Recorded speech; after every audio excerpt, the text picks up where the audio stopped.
कहते हैं महाराज हम पूजन बहुत करते हैं, हम पाठ करते हैं, हम अर्चना करते हैं, हम व्रत रखते हैं, हम उपासना करते हैं, हम दान करते हैं, हम पुण्य करते हैं, हम सत्कर्म करते हैं, उसके बाद भी दुख क्यों है? हम पूजन तो कर रहे हैं। आपके पेट में दर्द हुआ, मान लो आपके सिर में दर्द हुआ, अब सिर में दर्द हुआ तो आपने गोली तो खाई, एनासिन भी खाई, क्रोसिन भी खाई, डिस्प्रिन भी खाई, कॉम्बिफ्लेम भी खाई, ना जाने कहां की गोलियां खा गए, सिर में दर्द था और 4-5 तरह की गोली खा गए।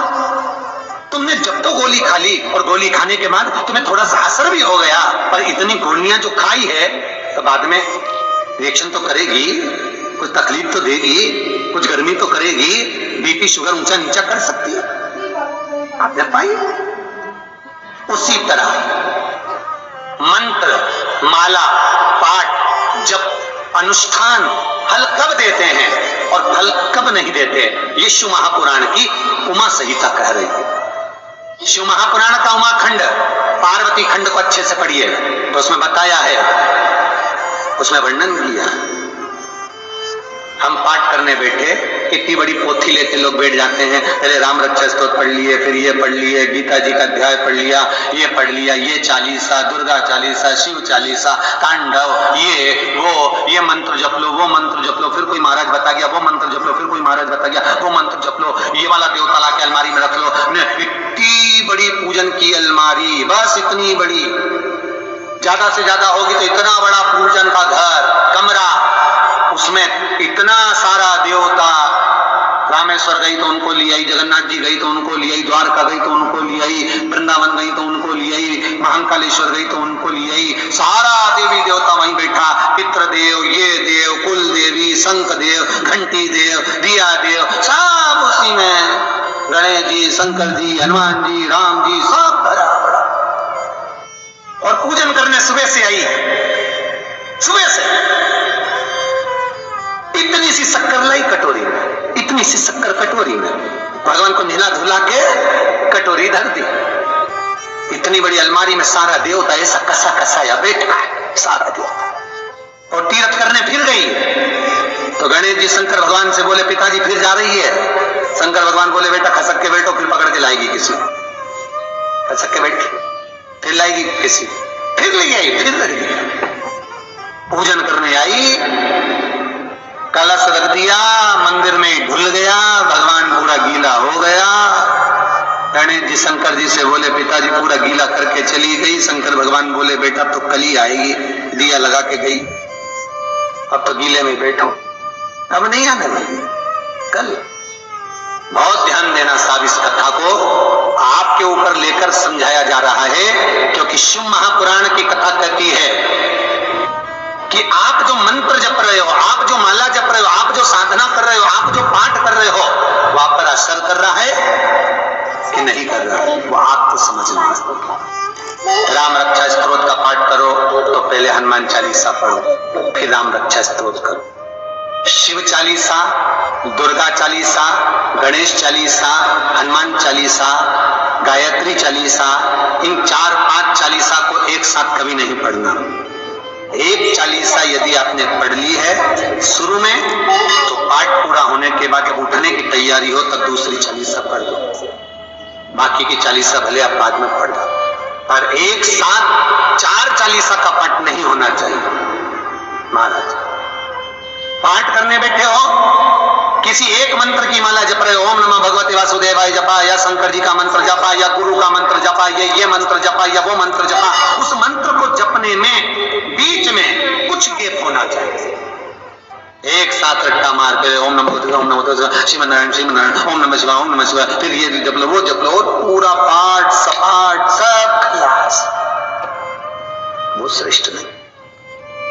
कुछ देरी, कोई वस्तु, कोई भोजन आप बनाकर लेकर गए हो, कोई पकवान आप बनाकर लेकर गए हो, कोई फल लेकर गए हो, यदि शिवलिंग पर वो पकवान, वो मिठाई, वो फल टच हो गया तो वो खाने के योग्य नहीं रहता, वो घर पर लेकर मत आना, मंदिर में ही छोड़कर।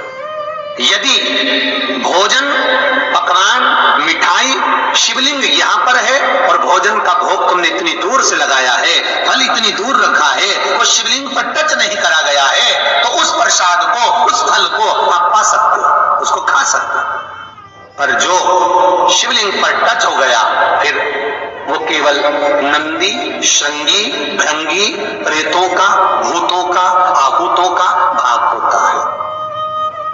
प्रेत भूत आहूतों का भाग वो फिर खाने योग्य नहीं है। हाँ, यदि नर्मदेश्वर महादेव हैं, नर्मदा जी के जल से कोई शिवलिंग प्रकट हुआ है, नर्मदा जी के जल से, कोई कंकर से, नर्मदा के जल से अगर कोई शिवलिंग प्रकट हुआ है, उस शिवलिंग की स्थापना कहीं पर है या आपके घर में है, तो उसको कुछ भी टच हो जाए वो पा सकते हो, पर बाकी के शिवलिंग को स्पर्श किया हुआ नहीं पा सकते।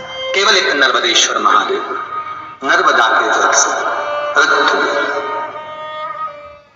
कई लोग पूछते हैं ये सांप है कौन, ये सर्प है कौन, तो उसको बताओ ये भगवान शंकर के गले में जो एक सांप पड़ा हुआ है ये भगवान विष्णु है। और शंकर भगवान के सिर पर जो जटा में सांप दिखता है वो, हाथ में सांप बंधे रहते हैं वो, दो हाथों में, कमर पर, सिर पर, केशों पर जो सांप 5 नजर आते हैं वो, तो बताओ ये शंकर भगवान की 5 लड़कियां हैं, जया, विषहरा, शामली बारी, दो तली और देव।